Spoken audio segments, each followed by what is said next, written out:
صدر جلسه حاجی هدایتالرحمن صاحب، سټیج باندې قاضي اسد صوبائی ارگنائزنگ کمیٹی مشر، کیسر شاہ صافی صوبائی ارگنائزنگ کمیٹی مشر، زین آوان مردان جلی یوتھ آرگنائزر، نزار خان د چارسدی د ضلع یوتھ سیکرٹری د زموږه، د PK 59 شمشاد خان، ارشد افریدی صوبائی آرگنائزر او مخامخ د شبقدر د 60 جنرل سیکرٹری PK 60 جنرل سیکرٹری صاحب او نور د ضلع چارسدی د یوت ملګرو، السلام علیکم. ټولو نول خدا خبره ده چې هر یو پارټي چې ده هغه بغیر د تنظیم نه پارټي نه چلیږي. څنګه تاسو ته پته ده دا شانتې د یوت هم پکې یو کردار دی، د هغې هم څه ذمهواریانې چې هغه په هغه پارټۍ کې ادا کوي، په الیکشن کې یا په جلسه کې جلوس کې هر څه کې چې یوت والا د هغې یو کردار وي، هغې د هغې په ذمهوارۍ باندې څنګه چې تاسو ګورئ دا موجوده حکومت چې دی د هغې کم یوت چې دی هغې څنګه ایکټیو دي. افسوس دا دی چې زمونږ په ضلع کې دا شان ایکټیو کسان پکار دي چې هغې هم ایکټیو شي او په دې پارټۍ ته څه فایده ورسوي. زه به د برسۍ متعلق هم درته دا ووایم چې کوشش الرحمن الرحیم. زمونږ یوت مشر نزار صاحب، اسد افریدي صاحب، زین صاحب او نورو مشرانو السلام علیکم. ورونو د دې ننني پروګرام مقصد صرف دوه یوازې برسي نه ده. د دې دوه مقصد دي. یو مقصد دا دی چې مونږه اوس بوډاګان یو، په مونږ یاره باره تېره ده، دا مونږ که سر خوځو نو دا ستاسو لپاره خوځو چې تاسو نقل وکړئ، مونږ پسې را روان شئ. اوس تیمواري راتلونکې په تاسو په دې نوي زلمو باندې ده چې مونږ ورته یوت وایو او تاسو ورته زلمي وایه، ځوانان ورته وایه. نو دا ذمواري ټوله په تاسو ده، که د برسۍ ده او که د علاقې او د وطن د ترقۍ ده. وړومبی به مونږه په دې خبره باندې سوچ کوو او په دې دوه خبرو به سوچ کوو چې آیات محمد خان شیرپو دا سر ولې زموږ دپاره ورکړی دی. د هغې وجه درته ښیم. هغه وخت کې زه په کالج کې وم، دا ډېره لرې خبره ده، لکه چې 77 کې ما ګریجویشن کړی، ډېر وخت وشو، بالا زمانه وشوه. نو هغه وخت کې آیات محمد خان شیرپو چې راووته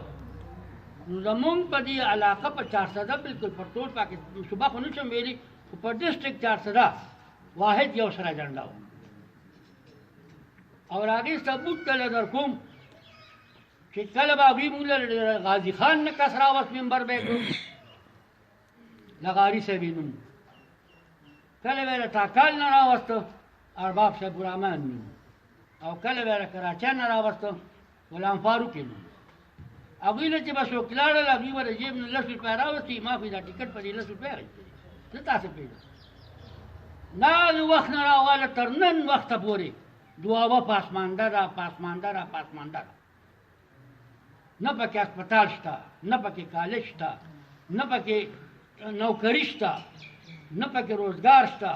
بغیر د یو کلاشنکوف نه چې کلاشنکوف پکې ښه دی. وروڼو زه دا خبره تاسو ته په ګوته کوم چې تاسو ویښ شئ او یو داسې پراجیکټ که هر قوم حکومت راځي یو داسې پراجیکټ یې وغواړئ لکه څنګه چې شیرپو خان مونږ یو غټ پراجیکټ راغی او راکه هغه د ګیس په نوم باندې دی چې نن پرې مونږ ټول دعاوال مزې کوو. لیکن اوسه پورې نه مونږ له مولا یو غټ پراجیکټ راکړ چې یو غټ هسپتال یې راته جوړ کړی وي چې زمونږ ماشومان پکې داخل شي زمونږ زنانه پکې داخلي شي موږ پکې ایمرجنسي له ورشو یا زمونږ یو کالج دلته جنکو جوړ شي یا د هلکانو جوړ شي چې زمونږ د هلکان پکې سبقونه وکړي یا پکې ویکیشنل کالج جوړ شي چې څوک پکې کسب زده کړي یا پکې دستکاره سنټرې جوړې شي چې زمونږ دا بچیان پکې زده کړي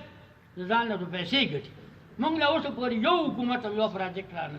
سیویار شیرپا خان چې هغه موږ له یو غټ پراجیکټ راکړی دي او غټې نوکرۍ راکړي دي دا چې دا ته یو کس ښیم چې دله یې ورکړې ده دله یې ورکړې ده یو کس له ورکړې ده بعض زموږ د بعضې کسانو ملګرو به غلطي وه چې غریبو له نه یې ورکړې خپلو کې تقسیم کړي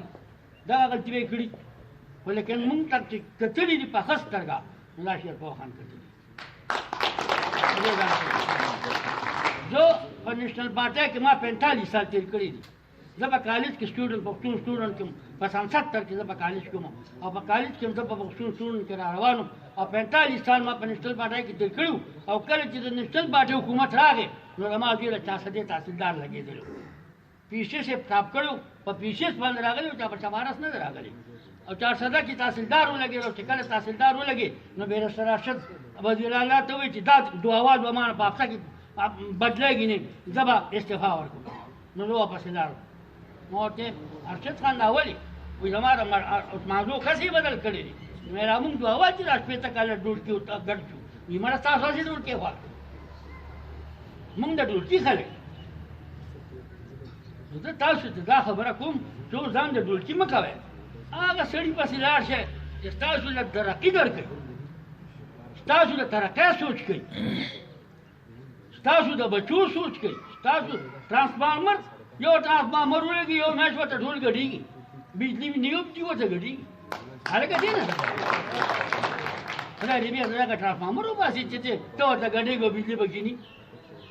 نو څه پیدا زه دا خبره تاسو ته کوم چې تاسو ته وایم چې نن دا ذمواري ستاسو یوت باندې بروزي ستاسو زلمو باندې بروزي اگر چې دا پروګرام ډېر په اچانک کې پرون راغی او موږ مشرانو ته دې ته موږ ته اجازت نه راکړو چې سپین ږیرو ته ووایه یا مشرانو ته وینا وکړې موږ هغوی ته وینا ونه کړه خو ستاسو دې خدای عزت وکړي چې تاسو ډېر په خوشحالۍ راغلې او ډېر په اتفاق او په جذبه باندې راغلې خو زه تاسو ته دا یو خبره کوم چې آیات محمد خان چیرپو چې شهید شو دې خپلې خبرې له واپس راځم اب په دې خبره شهید شو چې هغه د موږ د خلکو سوچ بدل کړ هغه د خلکو دا سوچ بدل کړ هغه خلکو یو نوی سوچ ورکړ چې نه دا ملک چې دی دا یوازې د یو پارټۍ نه دی دا ملک یوازې دا دعاوه د یوې پارټۍ نه ده ناشنغر یوازې د یوې پارټۍ نه ده دا صوبه یوازې د یوې پارټۍ نه ده دې کې هر سړی خپل حق لري لکه نن چې خلک راویښ شو نو په هغه سوچ باندې هغه ته په یونیورسټۍ کې بم کېښو او هغه غریب لاړ هر چا چې کړي خدای دې ورته سزا ورکړي نو نن به موږ د هغه دا برسي چې مناوو دا د هغه په هغه سوچ باندې مناوو چې هغه موږ یو سوچ را کړو تاسو په خدای کنو کې زما په یاداشت باندې په گورنر هاوس کې داسې په چمن کې ناستو په چمن کې او دا خلک ورته ګیر چاپېره ناستو نو د پارټۍ کسان ته ګیر چاپېره راته وو دا نیشنل پارټۍ یو څو کسان راغلل او دوی ولې درخواستونه راوړل وي خان نه دومره درخواستونه لا خو به رالېږ د سد کې هغه ښځان سینې ته رانږدې کړه او درخواستونه وله هغه کړل د سد کړل چې لاړل نو ملګري ورته وایي خان دا دې څوک دي دا خو د نیشنل پارټۍ خلک دي وایي زه دا بېوقوفانو دا زما وروڼه دي پښتانه دي دوی به نن د نیشنل دي سبا به زموږ دا راغل خلک او مغه شوه چې بیا همغه خلک دا آفتاب خان شو همغه وشوه چا خلک دا آیات محمد خان چې پوه شو او نن تاسو وګورئ تاسو په دې ملک کې کارونه وګورئ نو دا د سکندر خان برکت دی چې کروڑ روپۍ یا ولا پان ورکړه موږ باندې دونه وراوستې نن که راګېس تاسو وینئ نن که راځئ په دا د های سکولونه تاسو وینئ دا څه چې وینئ دا څه شکریه ادا کوم چې هغه په دونه ګڼ تعداد کې خپل ملګري راوویستل او راوستل ډېر په شارټ نوټس کې ملګرو د نن د دې غونډې ایجنډا چې دی هغه راتلونکې کومه برسي دی هغه دی خو د هغې نه علاوه زه به دا خبره وکړم چې که تاسو په لږ ماضي باندې نظر واچئ په تېرو 15 کالو کې په دې صوبې چې چا حکومت کړی هغې عوام ته د مایوسۍ نه د خفګان نه او د تکالیف نه علاوه بل هیڅ هم نه دي ورکړي په دې صوبې کې که واحد داسې لیډرشپ دی چې هغه خپلې حلقې ته خپلې ضلع ته خپلې صوبې ته کارونه هم کړي دي خلکو سره هر قسمه منډه تړه والی دی خلکو ته هر قسم سپورټ ورکړی نو هغه زموږ ستاسو ملي رهبر آفتاب احمد خان شیرپاو صاحب دی ملګرو که موږ لږ نظر واچوو په تیر شوي وخت د تبدیلۍ نه پیله په دې صوبې کې د ملا حکومت و هغې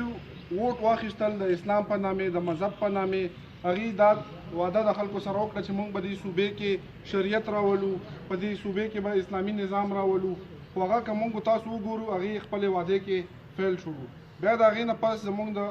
قوم پرست پارټي وه د هغې حکومت راله خو هغو 5 کالو کې د دې صوبې خلکو د بم دماکو نه د مهنګایۍ نه د بدامنۍ نه علاوه بل هیڅ هم ونه کتو بیا تبدیلۍ په نوم زموږ یو داسې ډبل شا راغلو چې خلکو ته یې داسې وعدې وکړې چې زه به تاسو ته هغه خلکو ته داسې شنه باغونه جوړ کړل چې زه به راځم زه به دلته کې 1 کروڑ نوکریانې ورکوم 50 لکه به کورونه ورکوم او د گورنر هاوس نه به زه یونیورسټي او کالج جوړوم د وزیر اعظم هاوس نه به زه یونیورسټي او کالج جوړوم خو هغه یو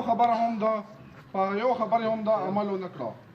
بل خوا که موږ تاسو وګورو موږ ته خدای داسې یو لیډر راکړی دی چې هغه د دې صوبې د دې علاقې د دې پښتنو دپاره په خپل سر باندې هم نه دی ولاړ هغه خپل سر په خطرې کې دی خو دا پښتانه دا د دې صوبې خلک هغه نه دي پرېښودلي د هغه مشر ورور د دې صوبې د خلکو دپاره قرباني ورکړی دی خو هغه د دې صوبې اولنی داسې سیاسي لیډر و چې هغه خپل سر وبیلل خو د پښتنو د خدمت باندې هغه کمپرومایز ونه کړو نو ملګرو چې موږ تاسو نن کومې جذبې سره دلته راغونډ شوي یو دغه جذبه که موږ برقراره وساتو نو زه تاسو ته د دلته نه وایم چې انشاءالله راتلونکی وخت د قومي وطن پارټۍ دی تاسو به د ستاسو په سپورټ باندې به سکندر خان د دې صوبې وزیر اعلی وي انشاءالله چې څنګه مخکې خدمت کړی دی داسې به بیا هم کوي او داسې به تاسو ته هر قسم تعاون به تاسو سره کوي ملګرو دا راتلونکې چې کومه برسي ده دا ډېره زیاته مهمه ده ډېره زیاته امپورټنټ دی ضروري دی نو دې لپاره تاسو ټول ته زه دا درخواست کوم یو ځل بیا لکه څنګه ټولو ملګرو ته وکړو چې دې کې ښه په صحیح توګه باندې موږ تاسو ټول شرکت وکړو خپل ملګري خپل خپلوان ځان سره راوکاږو نو دا به موږ د دې ملک واکدارانو ته یو پیغام ورکړو چې د صوبې اصل عوام چې دی که نه هغه د اصل حقیقي لیډرشپ د آفتاب احمد خان شیرپاو صاحب سره دی نه چې کم پیریانو په تور راغلي وي د سلیکشن په تور راغلي وي نو دا هر څه به ممکن وي چې دا تاسو دا کومه جذبه نن شو کړه دا موږ په 11 تاریخ هم شو کړو بیا د هغې نه پس د انتخاباتو پورې موږ دغه مومنټم برقرار وساتو وخت کم دی زه به خپلې خبرې هم دلته کې محدودې کړم زه یو ځل بیا ستاسو ټولو ډېره زیاته مننه کوم شکریه کوم